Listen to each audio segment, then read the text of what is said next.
Education ground চ্যানেলে সকলকে জানাই স্বাগত। আশা করি সবাই ভালো আছো। আমি তোমাদের সঙ্গে সৌরভ। আজকে আমরা জীবন বিজ্ঞানের একটি টপিক অর্থাৎ কোষ নিয়ে আলোচনা করব। দেখো, জীবন বিজ্ঞানের তো অনেকগুলি চ্যাপ্টার, আমরা আস্তে আস্তে ধীরে ধীরে কি সামনের চ্যাপ্টারগুলি আলোচনা করবো, যে সমস্ত জীবন বিজ্ঞানের কি পরবর্তী চ্যাপ্টারগুলি রয়েছে। আজকে আমাদের মেইন আলোচনা হবে কোষ নিয়ে, আলোচনা তো হবেই, তারপরে বায়োলজির বেসিক ফ্যাক্ট, মানে বায়োলজি পড়তে গেলে কিছু কিছু জিনিস আমাদের যে ইন্ট্রোডাকশন জানতে হয়, সেগুলো নিয়ে আজকে আমরা আলোচনা করবো। তার সঙ্গে থাকবে কোষ।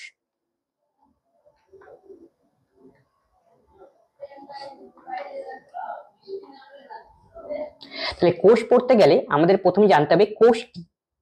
কোষ হলো আমাদের দেহের গঠনগত ও কার্যগত একক অথবা smallest unit of the body.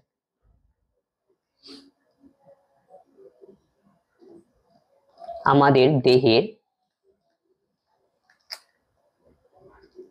গঠনগত ও কার্যগত একক। 1 নম্বর কোশ্চেন এখান থেকে পরীক্ষায় জিজ্ঞেস করতে পারে আমাদের দেহের গঠনগত কার্যগত একক কি, তাহলে অ্যান্সার কি হবে? কোষ। আবার কি smallest unit, smallest unit of the body, of the body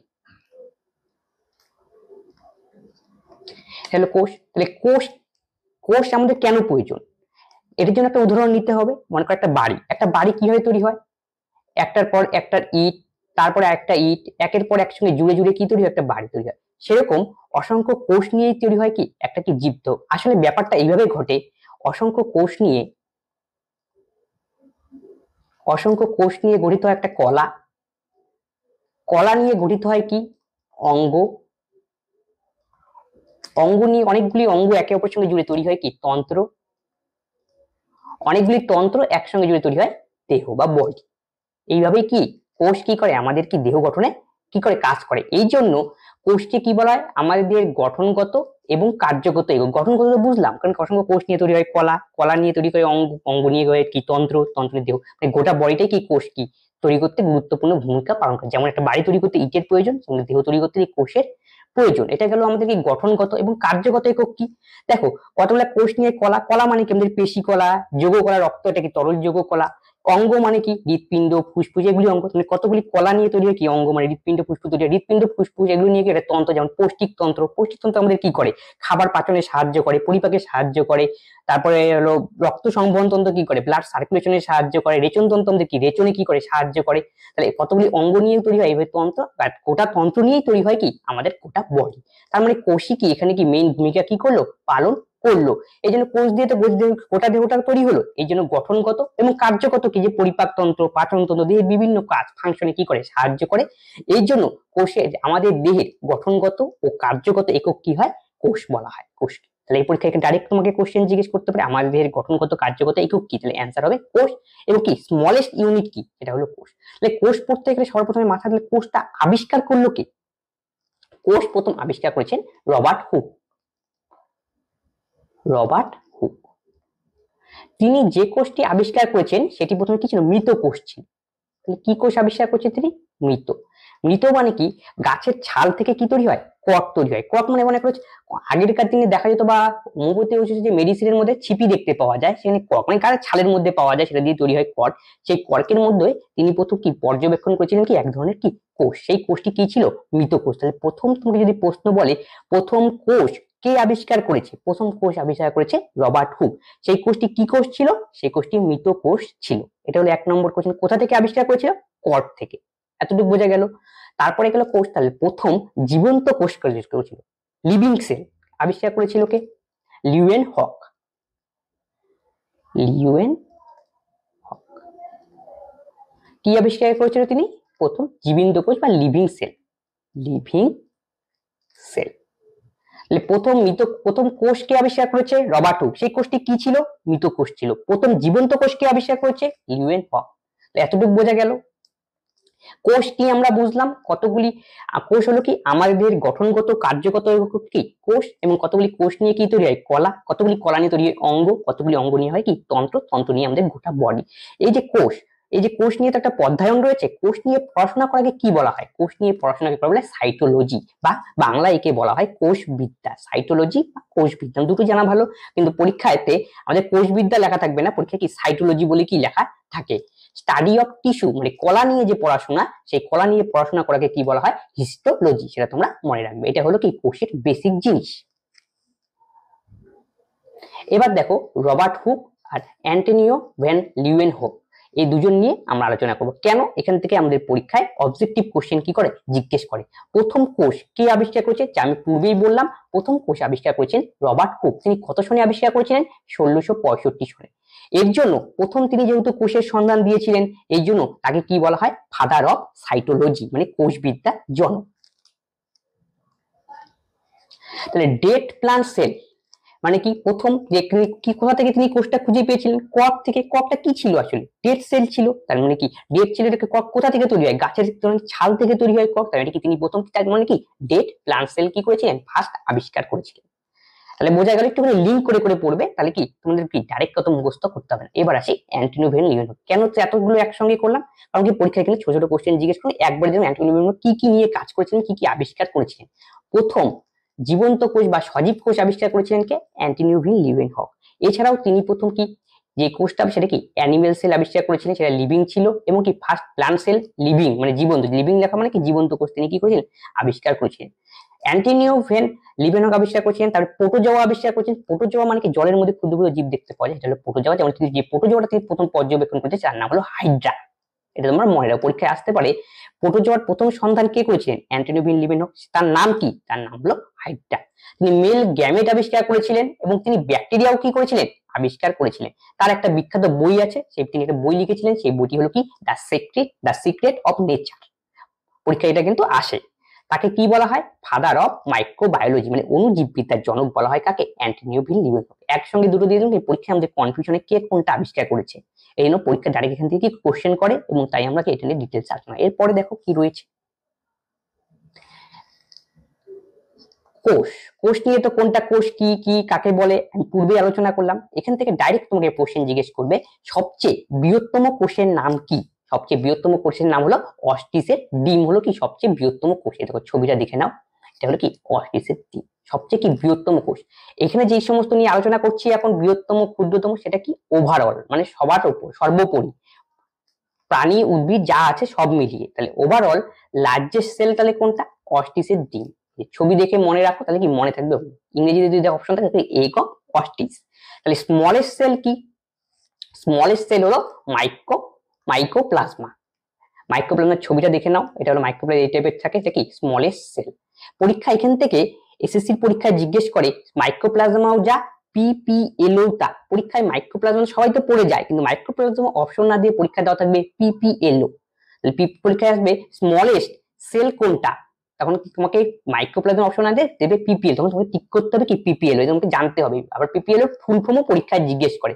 PPL এর ফুল ফর্ম কি? পিলেরো নিউমোনিয়া লাইক অর্গানিজম।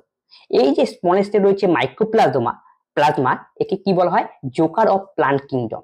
প্লান্ট কিংডমের জোকার বলা হয়। কেন বলা হয়? কারণ কি বিভিন্ন পরিস্থিতি অনুযায়ী বিভিন্ন সময় সে তার কি করে নিজস্ব আকৃতি কি করে চেঞ্জ করে, এর জন্য একে কি বলা হয়? Joker of plant kingdom.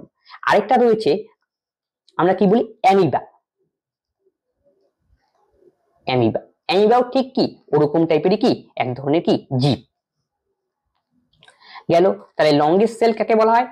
আমাদের দেহের কি স্নায়ু কোষ। এই ছবিটা দেখে নাও, এটা হলো কি লংগেস্ট সেল। আমাদের দেহের কি লংগেস্ট সেল, অথবা ওভারঅল যদি বলে লংগেস্ট সেল কি মানে দীর্ঘতম কোষ, তাহলে অ্যান্সার হবে কি স্নায়ু। স্নায়ু কোষ কোথায় পাওয়া যায়? আমাদের মস্তিষ্কে পাওয়া যায়।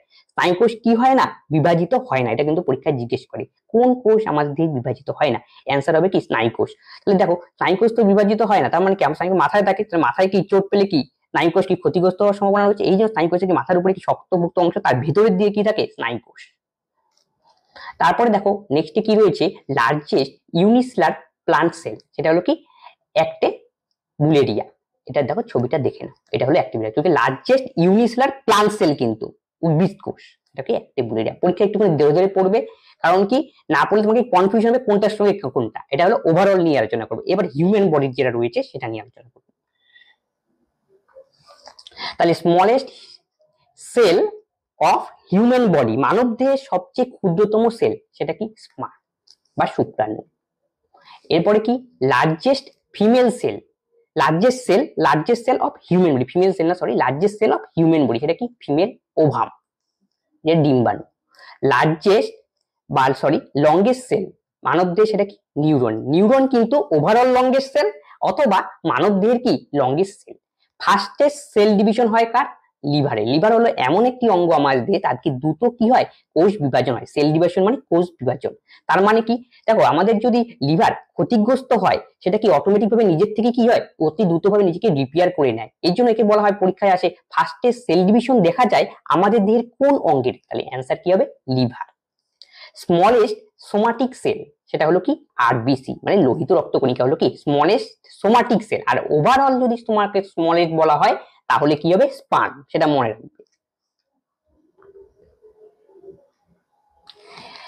এবার হলো কিছু জনক নিয়ে আমাদের পরীক্ষায় জিজ্ঞেস করে direct question. Father of biology, বায়োলজির জনককে মানে জীববিদ্যার জনক কাকে বলা হয়? জীববিদ্যার জনক বলা হয় অ্যারিস্টটলকে।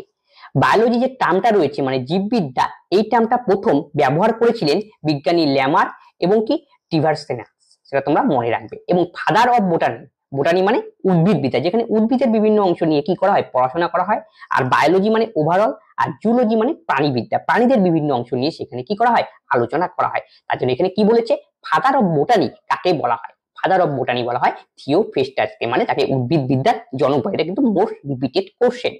তারপরে কি ফাদার অফ এগ্রিকালচার, এগ্রিকালচার মানে কৃষিবিদ্যা, তাকে জনককে নরমান বললো। আর যদি বলে এটা তো ওভারঅল ওয়ার্ল্ডের, তাহলে ইন্ডিয়ার যদি বলে ফাদার অফ এগ্রিকালচার কে, এটা হলো কি এম.এস. স্বামীনাথন ইন্ডিয়ার ক্ষেত্রে। এম.এস. স্বামীনাথন, স্বামীনাথন ইন্ডিয়ার ক্ষেত্রে কে? MS. Swaminathan. Father of anatomy কাকে বলা হয়? Andreas Vesalius. Father of botany উদ্ভিদবিদ্যার জন্য কাকে বলা হয়? Theophrastus. Father of blood group Karl Landsteiner, আমাদের যে রক্তের যে ব্লাড গ্রুপ রয়েছে ও এ বি, তিনি আবিষ্কার করেছেন কার্ল ল্যান্সটাইন। এই জন্য তাকে কি বলা হয়? ফাদার অফ কি blood group. Father of blood circulation, আমাদের রক্ত যে সংবহন তন্ত্র রয়েছে, রক্ত সংবহন তন্ত্রের জনক, সেটা তিনি প্রথম আবিষ্কার করেছেন কে? William Harvey. Father of cytology যা পূর্বে আলোচনা করলাম বলা হয় কি রবার্ট হুককে বলা হয়। ফাদার অফ ইভলিউশন যে বিবর্তনবাদ, বিবর্তনবাদের জনক হলো কে? চার্লস ডারউইন, তিনি বিবর্তনবাদ মানে কি নিয়ে কি কাজ করেছিলেন। ফাদার অফ জিনেটিক্স, জিনেটিক্স এর জনক বলা হয় গ্রেগর জোহান মেন্ডেল, এটা ফুল ফর্ম সংক্ষেপে বলা হয় J G. Mendel. Father of modern medicine, আধুনিক যে ওষুধ রয়েছে তার জনক বলা হয় হিপোক্রেটাস। ফাদার অফ ইমিউনোলজি, ইমিউনোলজির জনক বলা হয় এডওয়ার্ড জেনারকে।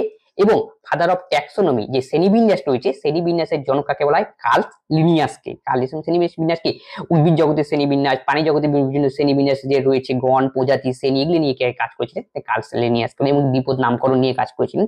এই কার্ল লিনিয়াসকে কি বলা হয়? ফাদার অফ কি ট্যাক্সোনমি।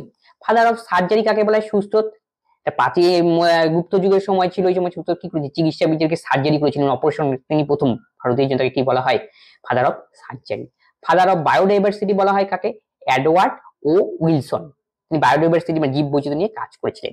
ফাদার অফ অ্যান্টিবায়োটিক বলা হয় আলেকজান্ডার ফ্লেমিং কে বলা হয় কি ফাদার অফ অ্যান্টিবায়োটিক। তিনি কি আবিষ্কার করেছিলেন?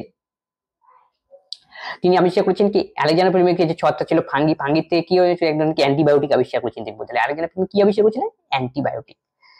ফাদার অফ ইন্ডিয়ান ইকোলজি কাকে বলা হয়? আর মিশ্রকে বলা হয়। এবং father of genetic engineer, genetic নিয়ে বলবে যে জিন নিয়ে, সেটা কে? তাকে তার জনক বলা হয় কে? পল বার্ক।